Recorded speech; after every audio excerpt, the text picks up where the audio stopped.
인생을 살아가는 중요한 동기는 의미와 가치라고 생각합니다. 그 사람이 중요하게 생각하는 그 것에 의해서 그 인생이 바뀌어지기도 합니다. 어떤 사람은 물질에 의미를 둔 나머지 모든 매사에 물질을 얻기 위한 수고와 노력을 다하기도 합니다. 또 어떤 사람은 배움에, 또 어떤 이는 건강이나 인간관계, 각자마다 주어지는 마음의 생각대로 삶을 살아가게 됩니다. 그러면 우리의 믿음의 사람들은 어떠한 의미와 가치를 부여하게 될까요? 물론 앞서 거론된 여러 가지 것들에 대한 모든 수고도 하지만 믿음의 가치, 소망의 가치, 사랑의 가치 등등 여러 말씀이 증거하는 신앙인의 의미를 지니고 살게 됩니다. 오늘은 믿음에 대하여 함께 살펴볼 텐데 더 중요한 것은 소망에 근거한 것입니다. 오늘 에스라의 처음 출발은 본문에서 기도로 시작합니다. 에스라가 하나님의 성전 앞에 엎드려 울며 기도하며 죄를 자복할 때에 많은 백성이 크게 통곡하며 이스라엘 중에서 백성의 남녀와 어린아이의 큰 무리가 그 앞에 모인지라. 지금 에스라는 성전 앞에서 울며 엎드려 기도하고 있습니다. 누군가 성전 앞에 기도하는 모습을 사람들이 바라본다면 무언가 이유가 있을 것이다 라고 생각되어집니다. 더구나 그 기도하는 장소는 하나님의 성전 앞, 각종 제사들이 드려지는 번제단 앞이었습니다. 그러므로 모든 사람이 안 볼래야 안 볼 수 없는 그러한 에스라의 기도 모습을 명확하게 보게 되었습니다. 에스라는 제사장의 16대 자손이었습니다. 그래서 당연히 제사장의 역할을 감당하고 동시에 학사였습니다. 당시에 학사라는 것은 하나님의 말씀, 율법을 연구하고 또한 가르치는 자로서 오늘날로 따지면은 교수 혹은 학자라고 이해하시면 될 줄 압니다. 당시에 이스라엘을 정복했던 바사 왕국이 있었습니다. 그 바사 왕국의 아낙사스 왕의 신임을 이 에스라는 받고 있었습니다. 그런데 주전 468년에 바벨론으로부터 이스라엘로 노예들, 이스라엘 백성이 귀환하는 그 여정에 에스라가 자원해서 가기를 요청합니다. 조금 전 왕궁의 인정을 받았기 때문에 그 바사 왕국에 그대로 살았더라면 그는 안정되고 평안한 삶을 누렸을 것입니다.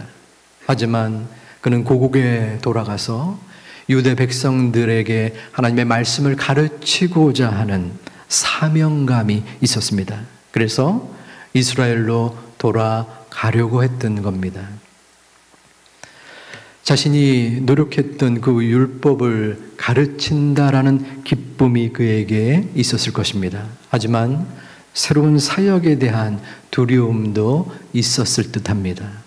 더구나 그에게는 1,500여 명이 되는 사람들을 이끌어야 될 그러한 책임이 부과되었던 것입니다. 이스라엘로 갔습니다. 이제 부푼 꿈을 가지고 간 이스라엘의 모습은 자신의 예상과는 달랐습니다. 그곳은 백성들이 이방 여인들과 함께 결혼하여 신앙의 정체성을 잃은 백성들로 가득했습니다.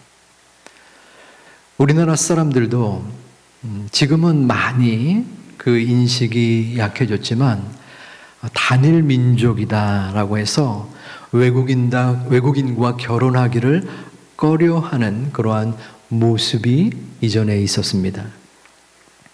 이스라엘 백성은 비교해 볼 때 우리나라보다 그 정도가 더 큰 것이 되는 겁니다.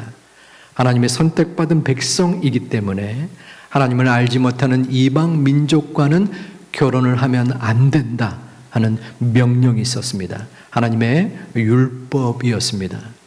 하지만 백성들은 그것을 어기었습니다.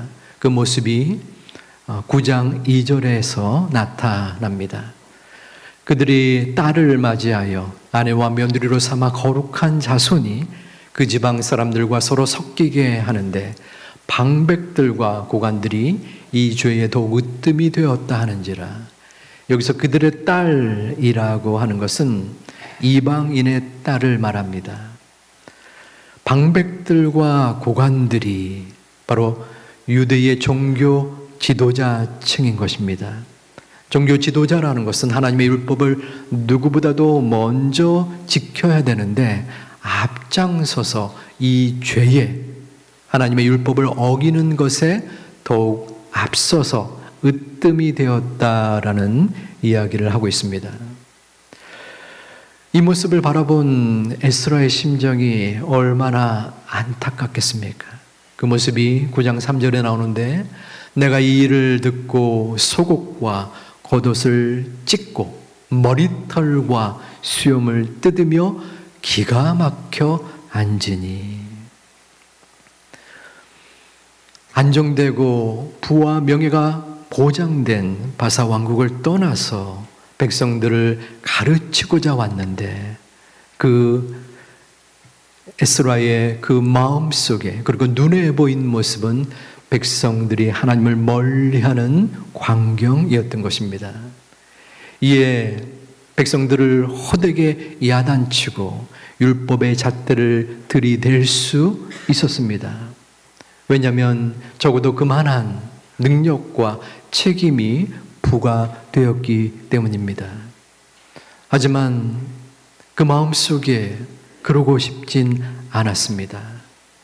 마음속에 에스라는 본문 1절에서 조금 전에 말했듯이 하나님 앞에 기도드렸습니다. 성전 앞에 엎드려 울며 기도한 것입니다. 여기서 울며라는 빠카라는 히브리 단어가 있는데 이는 감정을 억제하지 못하고 또한 심하게 크게 통곡하며 몸부림을 칠 때에 나타내는 용어 표현인 것입니다. 에스라는 백성들의 죄를 대신하여 울부짖으며 통곡하며 기도를 드렸던 것입니다. 그 기도의 모습에 백성들은 마음이 움직였고 또한 에스라 앞에 모이게 되었습니다. 에스라의 기도의 모습을 보고 본문 2절에서는 스가냐라는 인물이 나옵니다. 우리가 우리 하나님께 범죄하여 이 땅 이방 여자를 맞이하여 아내로 삼았으나 이스라엘에게 아직도 소망이 있나니. 중요한 문장이기에 우리 함께 봉독해 보겠습니다. 우리가 우리 하나님께 범죄하여 이 땅 이방 여자를 맞이하여 아내로 삼았으나 이스라엘에게 아직도 소망이 있나니. 아멘. 자, 스가냐가 우리가 우리 하나님께 범죄했다고 했습니다. 백성들과 나를 같이 묶었습니다. 너희들이 범죄해서가 아니라 나와 너희, 우리가 범죄했다는 것입니다. 그러면 이 문장을 볼 때 스가냐도 이방 여자를 아내로 삼았구나 라고 생각할 수 있는데 그것은 아닙니다.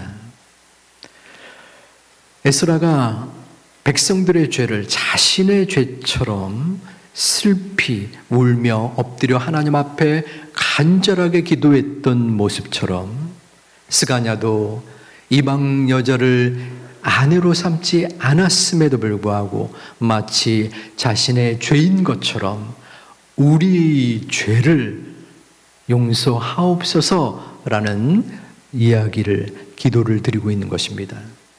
그런데 하반절에 좀 이해가 되지 않는 문장이 있습니다. 이스라엘에게 아직도 소망이 있나니. 뭔가 맥락이 좀 달라지는 것을 느끼지 않습니까? 자, 이스라엘의 현재 모습을 생각해 보시기 바랍니다. 나라를 잃었습니다. 그리고 하나님의 명령을 어겼습니다. 너희가 이방 여자를 아내로 삼으면 안 된다. 하나님의 율법이었습니다. 율법을 어기면 죽임을 당하는 그 당시의 사회적인 모습입니다. 선택받은 백성이 가장 먼저 우선적으로 해야 될 하나님의 말씀을 어긴 것입니다. 그래서 하나님의 징계를 두려워하여 에스라와 스가냐는 하나님 앞에 절실하게, 안타깝게 몸부림치며 기도를 드리고 있는 것입니다. 그런데 이스라엘에게 아직도 소망이 있다는 것입니다. 진정으로 이 스가냐의 마음속에 하나님께 대한 소망이 있어서 한 것일까요? 아니면 이스라엘 백성이 너무 죄악되어서 그들의 마음을 돌이키려 하거나 혹은 위로하거나 격려해서 스쳐 지나가듯이 입 빨린 소리로 소망을 이야기하는 것일까요? 소망이라는 것은 최소한 무엇인가 지금보다 나을 것을 기대하는 희망입니다. 지금 현대는 소망을 잃어버린 시대라고 합니다. 소망이 없기에, 소망이 부족하기에 젊은이들이 연애와 결혼을, 그리고 아기 낳는 것을 포기하기도 합니다. 희망 고문이라는 것이 있습니다. 희망으로 고문. 고문은 바로 사람을 악하게, 또한 박해하고 때리거나 하는 것을 뜻하죠. 혹시나 했더니 역시나더라. 조금 나아지겠지. 괜찮아질 거야. 계속적으로 마음속에 희망을 품었지만 결국에는 낙심으로 끝난다는 표현이기도 합니다. 도리어 희망과 소망을 품었는데 그 결과가 나빠지면 더 마음의 상처와 괴로움이 생기는 것이 인지상정이기 때문입니다. 여러분의 삶은 어떻습니까? 지난 한 주간 동안 또 하루를 살아가면서 마음속에 내일은 나아질 거야. 연말에는 좀 더 괜찮아지겠지. 내년 혹은 5년, 10년 뒤에는 충분히 지금의 모습보다 더 좋은 광경이 나에게 벌어질 거야. 이러한 소망을 여러분들은 지니고 있습니까? 아니면 그저 이 땅에 태어났으니까, 살 수밖에 없으니까 자식 새끼를 키워야 하니까 어쩌면 하루하루 괴로움과 아픔 속에 살아가고 있는 분은 안 계십니까? 스가냐는 지금 이스라엘 백성에게 소망을 갖기 힘들어 보이는 상황에서 소망을 이야기하고 있습니다. 아직 이스라엘에게 소망이 있나니. 스가냐는 3절 말씀에서 이스라엘 백성이 벗어날 죄악과 율법을 이야기합니다. 우리 하나님의 명령을 떨며 준행하는 자의 가르침을 따라 이 모든 아내와 그들의 소생을 다 내보내기로. 하나님의 명령을 따라서 모든 아내와, 지금 이스라엘 백성들이 함께 거주하고 있는 이방 여자와 그 소생들, 자녀들을 내보내는, 쫓아내는 상황을 하나님의 언약을 회복하는 것으로 스가냐는 얘기하고 있는 것입니다. 이게 가능한 일입니까? 쉽지 않죠.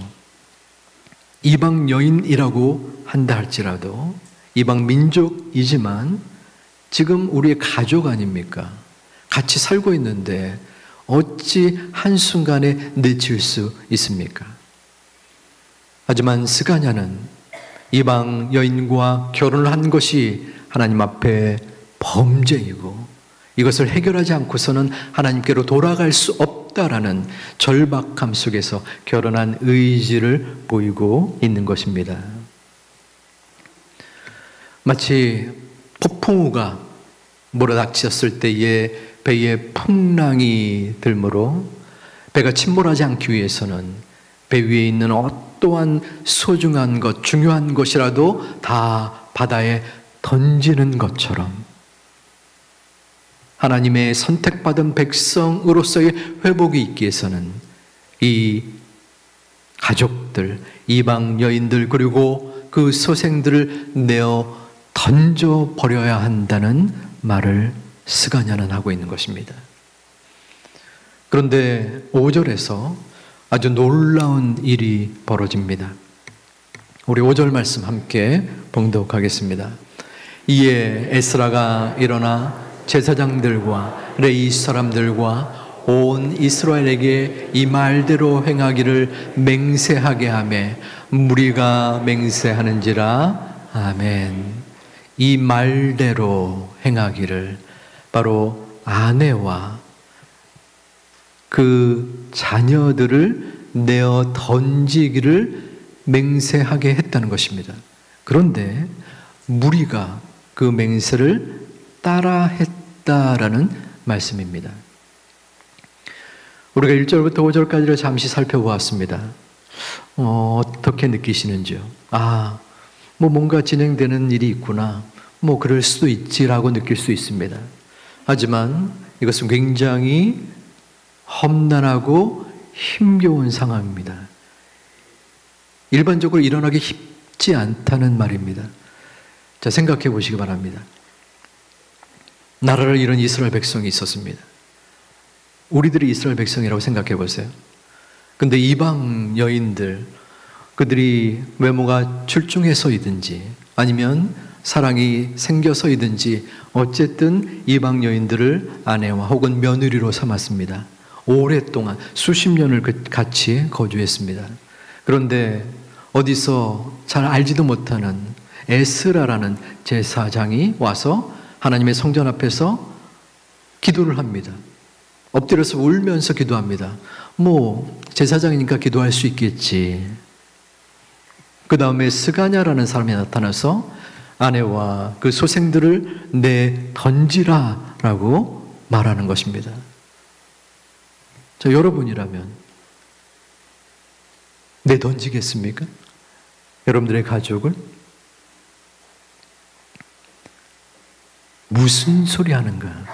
비웃거나 혹은 아예 상종도 안 할 수 있습니다.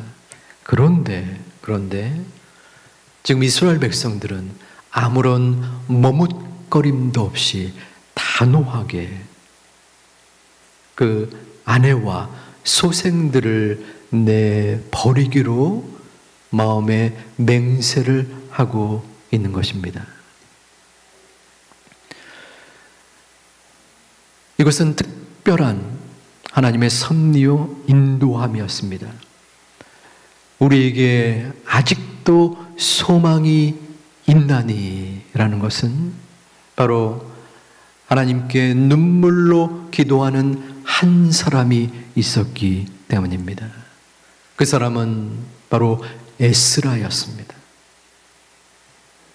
안정된 그 지위와 모든 수고를 뒤로하고 율법을 가르치기로 왔지만 하나님을 멀리 떠나보낸 백성들의 죄악을 보고 아버지 하나님, 저들의 죄를 용서하여 주옵소서. 아버지 하나님, 저들의 잘못을 알지 못합니다. 감정을 이기지 못하고 통곡하며 울부짖으며 하나님 앞에 기도하는 저 모습을 사람들은 바라본 것입니다. 하지만 잘 알지도 못하는 제사장이 와서 기도한다고 그처럼 엄청난 일들을 실행할 수 있겠습니까? 분명 하나님께서는 저 한 사람의 기도를 들어주신 것입니다. 그리고 스가랴를 통해서 협력해서 그 일을 이루셨습니다. 하나님은 하나님의 성전 앞에 엎드려서 간절하게 진실되게 기도하는 한 사람을 요구하시고 바라고 계십니다. 우리는 우리의 아픔과 손길을 원하는 주변의 이웃들을 향하여 그들과 함께 아파하며 눈물 지어야 합니다. 우리의 교회는 그러한 모습이 되어야 합니다. 요즘 지상 뉴스에 자주 나타나는 기사가 있는데 전세 사기입니다. 전세 사기의 대표적인 지역 중에 하나가 기사를 보신 분들은 알겠지만 미추홀구입니다. 미추홀구에 전세 사기를 당한 사람들 중에 지금까지 3명의 사람이 스스로 목숨을 끊었습니다. 그중에 3번째 20대 청년은 지난 14일 열흘 전쯤에 극단적인 선택을 했는데 그 선택 이전에 5일 전에 어머니랑 통화가 되었다고 합니다. 어머니가 수술을 앞두고 있어서 그 어머니에게 잘 준비하고 어머니를 격려하는 이야기를 하다가 말미미에 조심스럽게 2만 원을 좀 붙여달라고 요청을 했다고 합니다. 어머니의 마음속에 아니 20만 원도 아니고 2만 원이라니. 하지만 그 이유를 묻지 않고 10만 원을 보내주었다고 합니다. 그때 나눈 대화가 이 땅에서의 마지막 대화였습니다. 그 청년은 9천만 원을 사기를 당하고 2만 원의 그 비용마저도 부담되고 안타까운 삶의 순간들을 보내다가 숭이동에서 운명을 달리하는 안타까운 뉴스를 보았습니다. 지금도 우리가 알지 못하는 곳에서 우리가 인식하지 못하는 시간에 아프고 힘겨운 우리들의 이웃이 있다는 것입니다. 사회적인 문제와 어려움을 교회가 직접적으로 해결해 줄 수는 없다고 생각합니다. 하지만 적어도 우리가 제주도, 부산까지는 아니더라도 교회의 존재 목적, 우리가 알려고 노력했는데 어쩔 수 없이 모르는 경우는 자취하고라도 분명 우리의 곁에, 우리의 주변에 힘겨워하고 눈물 짓고 어려운 이들을 찾아가서 또한 마음으로 기도해주고 돌보는 역할을 우리 스스로가 단 한 사람이라도 해야 한다는 것입니다. 우리의 삶에 큰 장애물이 내 앞에 닥쳐올지라도 내가 스스로 헤쳐나갈 수 없는 문제가 나에게 있을지라도 우리는 좌절하거나 절망하거나 포기해서는 안 됩니다. 성전 앞에서 엎드려 기도하는 하나님의 단 그 한 사람에게 하나님은 헤쳐 이겨낼 수 없는 것들의 어려움들을 능히 이끌어 주시기 때문입니다. 우리가 성전에서 무릎 꿇어 기도할 때에 가족을 위하여, 이웃을 위하여, 교회를 위하여, 민족을 위하여 간구할 때 하나님은 우리의 그 기도 가운데 함께하여 주실 것을 믿습니다. 그렇기 때문에 아직도 소망이 있는 것입니다. 소망은 기도의 사람입니다. 우리가 기도할 때에 절망의 그림자가 비껴가고 소망이 찾아오는 것은 바로 아버지 하나님이 소망의 근원이요 문제 해결자이기 때문입니다. 그 소망에 하나님을 바라보고 누구보다도 무엇보다도 하나님의 성전에서 눈물로 기도하는 그 한 사람이 되시기를 주님의 이름으로 축원드립니다. 우리가 아직도 소망이 있는 첫 번째 이유는 기도하는 한 사람이 있기 때문이요. 두 번째는 하나님께서 우리를 포기하지 않기 때문입니다. 하나님이 이스라엘 백성들을 저버리지 않으셨어요. 백성들의 잘못이 적었기 때문이 아닙니다. 이스라엘 백성들은 참으로 일관되게 하나님을 배신하고 하나님을 멀리하고 불평과 불만을 토로했던 민족이었습니다. 애굽 땅을 출발할 때부터, 아니 그 이전부터 반복적으로 어쩌면은 그것이 인간의 본성의 모습일지 모릅니다. 아니 그렇습니다. 우리들의 모습도 그러합니다. 하나님은 그들을 바라보면서 얼마나 징글징글 했겠습니까? 한 번, 두 번도 아닌 10번, 20번 그 이상 반복적으로 내가 내린 명령을 어기고 배신하고 배반하는 그러한 이스라엘의 모습 속에 하나님은 자신이 지은 그 땅을 멸한 것처럼 노아를 제외한 그 모든 사람들을 물로 제거한 것처럼 포기할 수 있었지만 끝까지 그들을 품에 안아 보호하시고 인도하셨습니다. 그 아버지 하나님은 지금 우리들도 함께 하고 계십니다. 우리는 스가랴를 통하여, 에스라를 통하여 어떤 위기와 절망 속에서도 회개하고 하나님을 바라보고 하나님의 품 안에 안기는 사람에게 소망이 함께 하고 있음을 깨닫습니다.